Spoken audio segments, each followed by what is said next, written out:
오늘 우리에게 주신 하나님의 말씀은 에베소서 5장 15절에서 17절 말씀입니다. 5장 15절에서 17절 말씀. 이제 하나님의 말씀을 봉독합니다. 그런즉 너희가 어떻게 행할지를 자세히 주의하여 지혜 없는 자같이 하지 말고 오직 지혜 있는 자같이 하여 세월을 아끼라. 때가 악하니라. 그러므로 어리석은 자가 되지 말고 오직 주의 뜻이 무엇인가 이해하라. 아멘. 반갑습니다. 저는 영남신학대학교에서 상담심리학을 가르치고 있는 윤희상 목사입니다. 평소에 흠모하고 우리 존경하는 우리 신동호 목사님, 또 섬기시는 귀한 선함교회에서 하나님의 말씀 증거할 수 있게 되어서 저에겐 참 영광이고 참 감사합니다. 이 시간에 하나님께서 저와 여러분에게 큰 은혜 더하여 주시는 아름다운 시간 되기를 간절히 원합니다. 우리 말씀을 위해 잠깐 기도하고 말씀 증거하도록 하겠습니다. 하나님 참으로 감사합니다. 이 시간 저희들 하나님의 말씀 앞에 섭니다. 하나님께서 저희들에게 말씀하여 주셔서 하나님의 뜻을 깨달아 알게 하시고 조금이라도 하나님이 기뻐하시는 모습으로 더 변화될 수 있는 그런 귀한 변화의 시간 되게 하여 주시옵소서. 주님께 감사드리며 예수님 이름으로 기도합니다. 아멘. 지난주 수요일에 이 나라의 지도자를 뽑는 대통령 선거가 있었습니다. 그 선거 결과 때문에 행복하신 분도 있을 거고요, 또 서운하신 분도 있을 겁니다. 어떤 선택을 하든 간에 우리가 하는 선택은요 늘 소외를 만들어냅니다. 모두가 다 행복하면 참 좋겠는데요, 인간은요 필연적으로 모두가 행복하게 할 수 있는 선택을 할 수 없다라는 그런 존재론적인 한계를 가지고 살아가고 있는 존재입니다.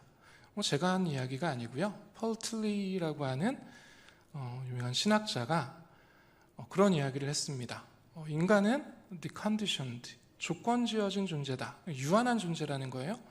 그 유한한 존재이기 때문에 인간이 하는 모든 선택은 필연적으로 소외와 불완전함 그리고 악을 만들어낸다. 되게 힘든 얘기 같은데 사실 설명을 들어보면 별 얘기 아닙니다. 쉬워요.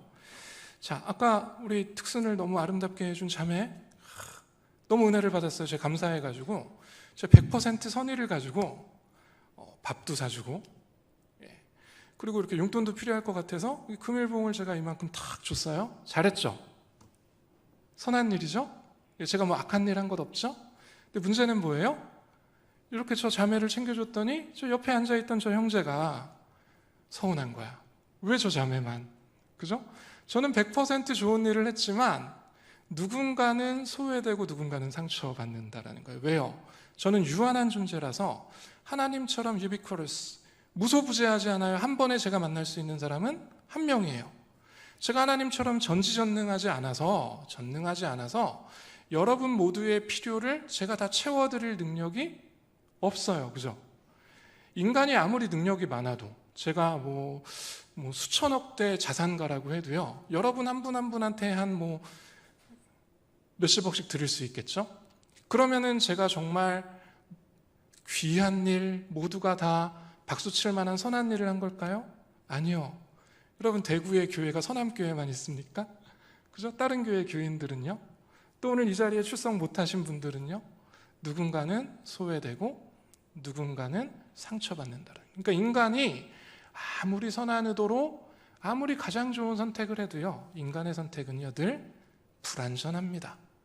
그래서 선택을 한다라는 거는요 사실 되게 두려운 일이에요. 그래서 우리는요 가능한 선택하지 않고 싶어 합니다. 여러분 자유 좋아하시죠? 자유. 그죠? 근데 여러분 자유롭게 내가 원하는 것을 선택하면서 살아가는 삶이 행복한 삶일까요? 제가 학교에서 학생들을 가르치고 있는데 만약에 제가 학생들한테 야, 이 과목 평가는 너희들 자율에 맡길게. 니네가 레포트를 내고 싶으면 레포트를 내고 논문을 내고 싶으면 논문을 내고 뭐든지 니네가 자유롭게 네 성적을 결정할 수 있는 결과물을 나한테 내. 이러면 아이들이요 멘붕에 빠집니다. 왜요? 뭐 무슨 가이드라인이 있어야 대충 어떻게 해야 되겠다 감이 올 텐데 다 자율에 맡겨버리면은요 이제 무한 책임을 느끼는 거예요. 도대체 어디까지 해야 저 교수한테 좋은 학점을 받을 수 있을까? 그죠? 좀 가혹할지라도 정해주는 게 좋아요. 뭐 이 책, 이 책, 이 책, 몇 페이지, 몇 페이지 여기 보고 그 안에서 무언가 내가 레포트를 내거나 출제를 할 테니 그거 공부해라 그러면 그 분량이 아무리 많아도요 자유롭게 하라는 것보다는 편해요. 우리는요 자유를 동경하는 것 같지만 사실 타유를 더 편애합니다. 여러분 예수님 시대에 율법 진짜 잘 지켰던 분들 있죠. 바리새인들. 그죠? 바리새인들이요 여러분 하나님께서 계명을 10개 딱 주셨잖아요. 10계명. 그죠? 근데 예수님 당시의 바리새인들은요 무려 613개의 조항의 계명을 스스로 만들어서 지켰어요. 그리고 613개 조항 밑에 수십 개, 수백 개의 사례집을 또 붙여놨어요. 그러니까 예를 들어서 뭐 안식일을 기억해서 거룩하게 지켜라. 그럼 안식일을 어떻게 하면 거룩하게 지킬 수 있을까에 대해서 굉장히 구체적인 세부 지침을 다 가지고 있었어요. 그러니까 그거 다 지키려면 얼마나 힘들겠어요? 그죠? 근데 차라리 그거 지키는 게 낫다라는 거예요. 그냥 안식일을 거룩하게 지켜라 그러면 도대체 어디까지 지켜야 내가 잘 지켰는지 그게 가늠이 안 되잖아요. 예를 들어서 요즘이라면 주일 성수겠죠? 여러분 주일에 어떻게 해야 주일을 거룩하게 잘 지킨 걸까요? 이게요 누가 정해주지 않으면 되게 불편해요. 난 주일에 대예배 잘 드렸고 주일에 어디 놀러 가지도 않고 잘 참여했지만 이게 정말 내가 주일 성수를 잘한 걸까? 근데 옆에서 누가 가르쳐주면 되게 편해요. 가혹할지라도. 예를 들어서 그럴 리 없지만 주일에 새벽 예배도 드리고 1부, 2부, 3부 예배 다 드리고 오후 예배도 다 드려야 된다. 그리고 나서 집에 가서 한 2시간 이상 기도해라. 이러면 되게 불편하죠. 그래도 그렇게 지침을 주면 그것만 따르면 어떻게 되는 거예요? 주일 잘 지킨 거죠. 오히려 크게 낫다라는 거예요. 그냥 주일 거룩하게 지키세요 이러면 잘 지켜놓고도 불안한 거예요. 이게 율법주의의 함정이에요. 그러니까 우리는 자유롭게 내가 무엇을 선택하면서 살아가면 행복할 것 같지만 사실 선택하는 거 별로 안 좋아해요. 왜? 나의 선택에는 뭐가 따릅니까? 책임이 따라요. 그런데 아까도 말씀드렸듯이 인간은 필연적으로 인간의 모든 선택을 다 최선일 수가 없어요. 다 불완전하고요. 다 무언가를 소외시키는 선택이 되기 때문에 우리는 선택하면서 살아가는 삶을 불안해하고요. 무서워하고요. 두려워하게 됩니다. 그래서 락강이라는 사람이 이야기한 것처럼 인간은요 차라리 타인의 욕망을 욕망하면서 사는 게 편한 존재예요. 또 이제 어렵게 들리시겠지만 되게 쉬운 이야기예요. 여러분이 인생을 살아가실 때 여러분이 원하는 대로 선택하면서 살기보다는 보통 어떻게 선택하면서 사세요? 세상이 이렇게 살아가는 게 맞아라는 기준. 그죠? 여기 우리 젊은이들 좀 앉아 있는데 어때요? 어려서부터 여러분이 하고 싶은 것보다 뭐를 해야 된다라고 여러분이 믿으면서 살았어요? 부모님이 시키는 거. 그죠? 부모님의 선택, 선생님의 선택, 매스미디어에서 알려주는 선택. 그죠? 그래서 학생 때 뭐 해야 돼요? 무조건 공부를 열심히 해야 돼요. 그죠? 내가 나는 공부머리 아니야. 이렇게 해봐야 별로 소망이 없을 것 같아. 그래가지고 포기하고 싶어도요. 어때요? 우리나라 사회는 포기를 못하게 강제하죠. 고3 때까지 다 끌고 가요. 무조건 공부해야 돼. 무조건 공부해야 돼. 그죠? 근데 그게 오히려 사실 편해요. 왜?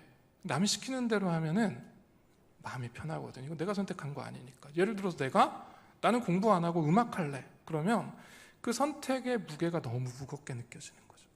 근데 이제 비극은 뭐예요? 그렇게 고3 때까지 다 포기를 못하게 강요하면서 타인의 욕망을 욕망하며, 그죠? 부모의 욕망, 선생님의 욕망, 세상의 욕망이 마치 내 욕망인 양 내재화해서 열심히 공부해서 달려갔는데, 그런데 문제는 아무도 그 책임을 져주지 않는다라는 거. 고3 때 수능 딱 끝나고 나서 나는 좋은 대학도 못 갔어. 그러면 지금까지 내가 원하는 삶 못 살고 남이 시키는 대로 살았는데 누군가 책임져 줘야 되잖아요. 근데 아무도 책임져 주지 않아. 그죠? 이게 인간의 비극이에요. 내가 선택하기도 두렵고요. 타율에 의해서 살아가도요. 어느 순간 허무하게 나의 삶이 내가 속았구나. 뺏겼구나. 열심히 살았지만 아무것도 아닌 삶을 살았구나. 이 순간을 만나게 된다라는 거예요. 그래서 내가 나로서 살아가는 거, 내가 나답게 살아가는 거, 그거는요 참 힘든 일입니다. 그래서 여러분, 인간은요 행복하게 살기가 참 어려워요. 그거를 극명하게 보여주는 예가 뭔지 아십니까? 여러분, 아이들이 행복할까요? 어른들이 행복할까요? 아이들이 행복합니다. 어떻게 알아요? 아이들은요 자라 그러면 웁니다. 화내죠? 자는 거 세상에서 제일 싫어해요. 왜? 사는 게 너무 즐겁거든요. 근데 여러분은 어떠세요? 어른들은 자는 거 되게 좋아하죠. 왜요? 사는 게 괴롭거든요. 그럼 애들은 왜 사는 게 즐겁고 우리는 사는 게 괴로울까요? 아이들은요 책임지지 않아도 돼요. 내가 원하는 거 선택해놓고 어때요? 다 어질러 놨어. 뒤에 치우는 건 누가 해줘요? 엄마 아빠가 다 해줘요.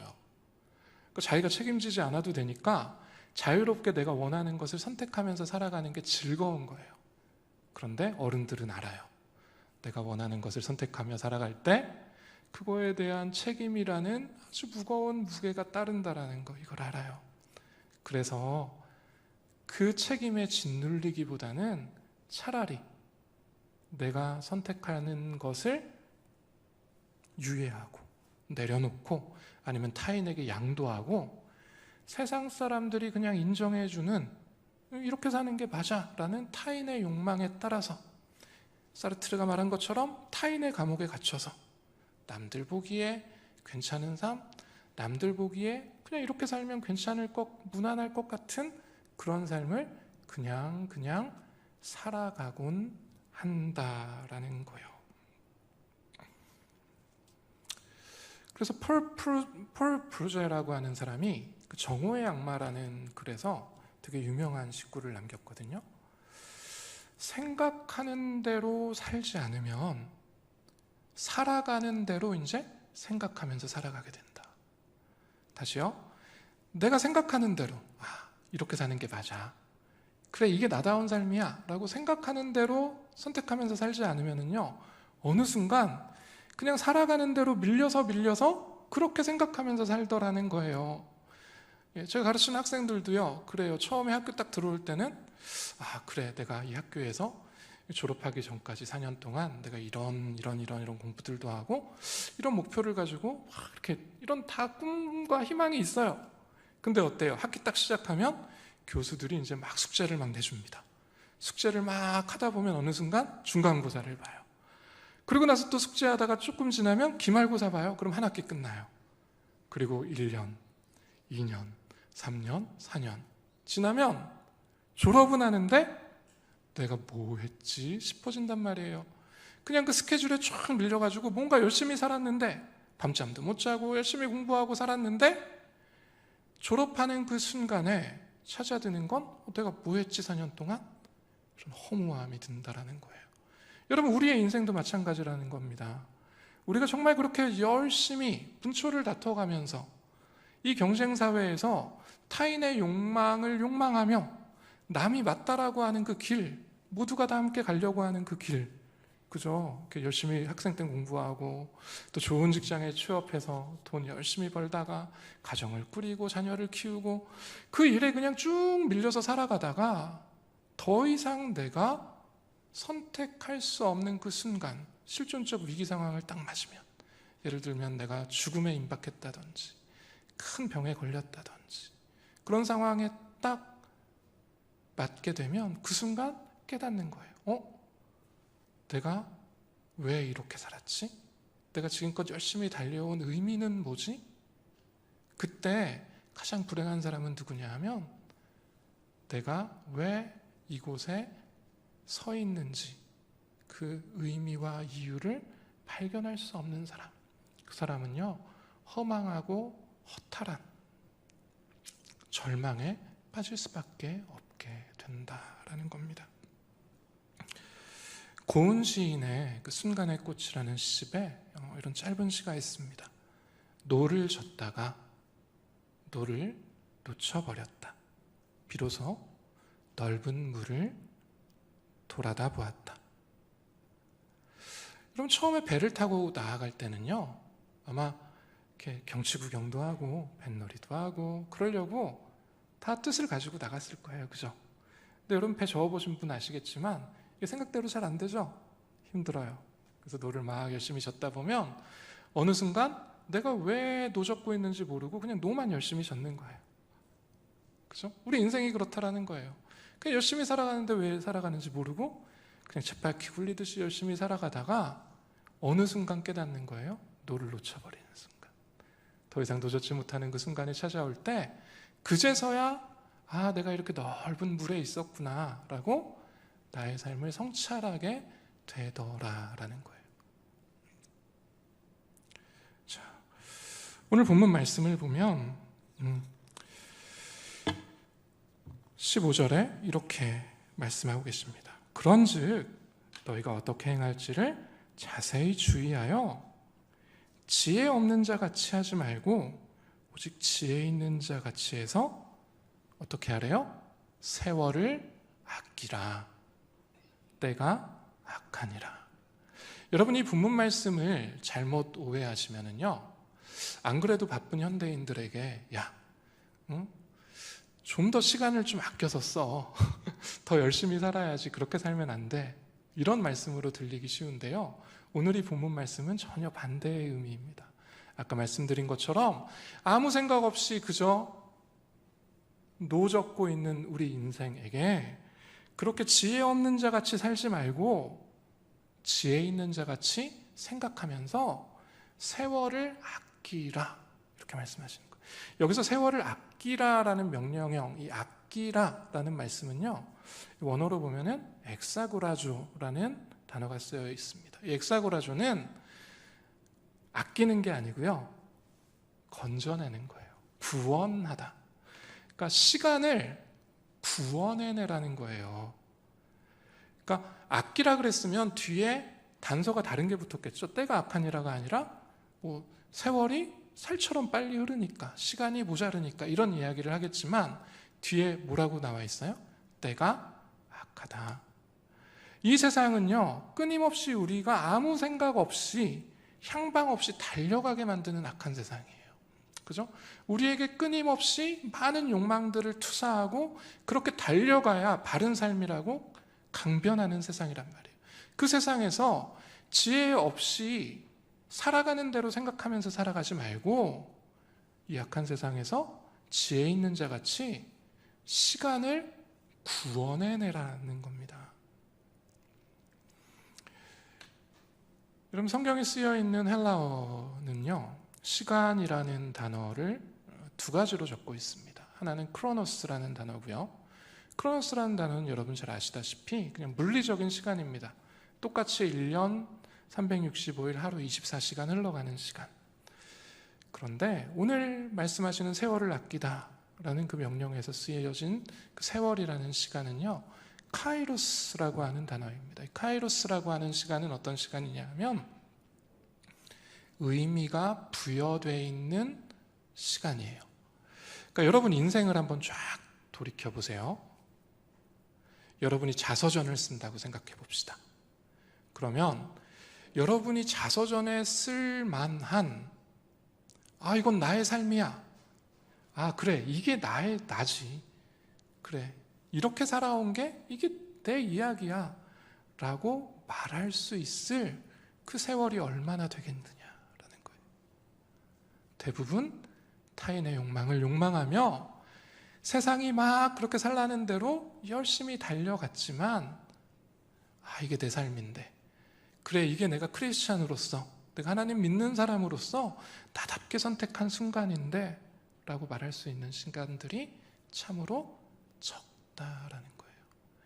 그러니까 여기서 세월을 아껴라 라는 말씀은 열심히 시분을 쪼개가면서 달름질하라 라는 말씀이 아니고요, 가능하면 순간순간을 나답게, 하나님을 믿는 사람답게, 하나님을 아는 사람답게, 지혜 있는 사람답게 의미 있는 선택으로 구원해 내라 라는 말씀이라는 겁니다. 그래서 17절에 보면 계속해서 설명이 뒤따르지요. 그러므로 어리석은 자가 되지 말고, 여기서 어리석은 자라고 하는 건 시간을 구원하지 못하는 자들이에요. 열심히 살아가지만, 애써 노력하지만 마지막 순간에 그저 허무 앞에 절망할 수밖에 없는 삶을 살아가지 말고, 여러분 장례식장 가보면은요, 그 사람이 해낸 업적은요 다 아무것도 아닌 것을 우리가 깨닫게 됩니다. 그죠? 여러분 장례식장에 고 무슨 박사, 고 무슨 회장, 그런 거 없죠? 다 그냥 고인이에요. 여러분 영원히 남는 이름은 하나밖에 없습니다. 고 무슨 성도. 그죠? 17절에 보면 그러므로 어리석은 자가 되지 말고 오직 주의 뜻이 무엇인가 이해하라. 빅터 프랭클이라고 하는 그 유태인 심리학자가 있습니다. 오스트리아에서 이제 활동하셨던 분이셨는데요. 나치치하에서 유대인들이 다 수용소에 끌려가지 않습니까? 그래서 이분이 이제 그 세계대전 끝날 때쯤 1944년쯤에 결국 이제 아우슈비츠 수용소로 끌려갑니다.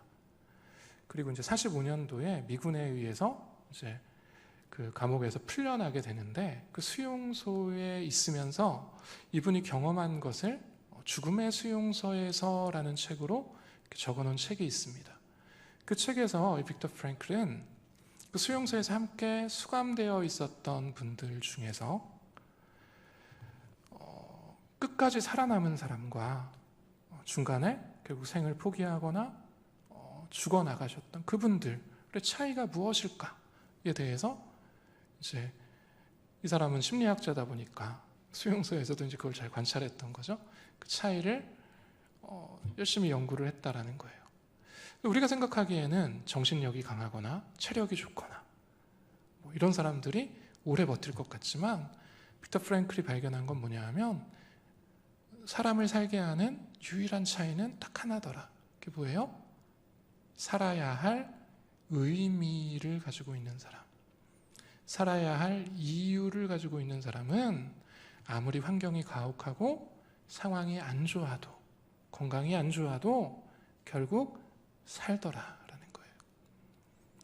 하지만 아무리 환경이 좋고 아무리 건강한 사람일지라도 더 이상 살아야 할 이유를 찾을 수 없다면 그 사람은 생을 지속할 수 없더라라는 거예요. 그럼 2월 마지막 날에 그 넥슨이라고 하는 그 게임 회사인데요. 그 회사를 창업하셨던 김정주라고 하는 이사님이 스스로 자신의 삶을 마감하셨습니다. 안타까운 건 뭐냐 하면 올해 발표된 한국 CEO 평판지수에서 1위, 그러니까 삼성전자 이재용 회장을 이기고 평판 1위를 기록하신 분이 누구냐면 바로 이 김정주 이사라는 거예요. 그러니까 누가 봐도 부러워할 만한 부를 가졌고요, 명예를 가졌어요. 그런데도요, 더 이상 살아야 할 이유를 찾을 수 없으면, 더 이상 살아야 할 의미를 찾을 수 없으면, 그러면 사람은 살지 못하는 겁니다. 아무리 가혹한 삶의 자리에 있더라도, 경제적으로 어렵고 몸에 장애를 가지고 있고 어떻게 그런 상황에서 살아낼 수 있지? 라고 보여지는 사람들도요, 살아야 할 의미, 붙들어야 할 의미만 가지고 있다면 결국 살아낼 수 있다라는 겁니다. 그렇기에 여러분, 정말 중요한 건 뭐냐면 우리가 세월을 구원하며 살아가는 겁니다. 무엇으로요? 내가 살아야 할 의미 있는 시간들로요. 그런데 그 의미는 어디서부터 오는 겁니까? 18절에 보면 이런 말씀이 있습니다. 술 취하지 말라. 이는 방탕한 것이니 오직 성령으로 충만함을 받으라. 여러분, 여기서 술 취하지 말아라, 그리고 성령으로 충만함을 받으라, 이게 병행해서 쓰여지기에는 좀 격이 안 맞는 것 같죠? 술 취하지 말아라, 뭐 죄는 죄겠는데 뭐 그렇게 뭐 세상에서 제일 큰 죄는 아니잖아요. 근데 성령 충만을 받아라, 이거 아주 중요한 문제잖아요, 우리 크리스찬들에게. 근데 이게 이제 이렇게 대꾸로 쓰였단 말이에요. 도대체 술 취하는 게 어떤 문제이길래? 여기서 술 취하면 죄다라고 적혀 있지 않아요. 술 취함의 문제는 뭐예요? 술 취한 것은 방탕한 것이다. 그래서 방탕하다라는 것은 아소띠아라고 하는 글로 적혀져 있어요. 아소띠아는 이제 부정어 아하고 소조, 구원하다라는 단어의 합성어입니다. 그러니까 구원되는 시간이 아니라는 거예요. 구원과 상관없는 시간이라는 거예요. 술을 취해 있으면 구원과 상관없는, 아무 의미 없는, 하나님과 관련 없는 시간을 살게 된다라는 거예요. 그러면 그 하나님과 상관없는 시간을 살게 될 때 우리가 아무리 행복하고 열심히 산다 한들 그 시간들은 결국 나중에 우리가 하나님 앞에 설 때에 버려진 시간이 된다라는 거예요. 의미 없는 시간이 된다라는 거예요. 결국 우리가 잘 살기 위해서는 뭐가 중요한 거예요?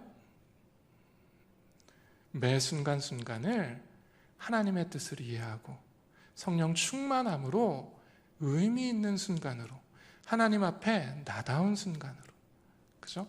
사실 우리는 어떤 선택을 해도 완벽할 수는 없어요. 하지만 우리가 하나님을 인식하며 하나님의 지혜를 가지고 내가 할 수 있는 최선을 선택할 때 그 최선이 온전하진 않지만 합력해서 선을 만들어주시는 하나님께서 우리 한 사람 한 사람의 그 최선의 선택, 나다운 선택, 시간을 아낄 수 있는, 세월을 아낄 수 있는 그런 아름다운 삶의 선택을 통해서 하나님께서는 이 세상을 아름답게 만드시고 우리의 삶을 의미롭게 만드시고 우리가 이 세상에서 더 이상 절망에 빠지지 않고 행복하게, 의미 있게, 나답게 살아갈 수 있는 그런 은혜를 주신다라는 것이지요.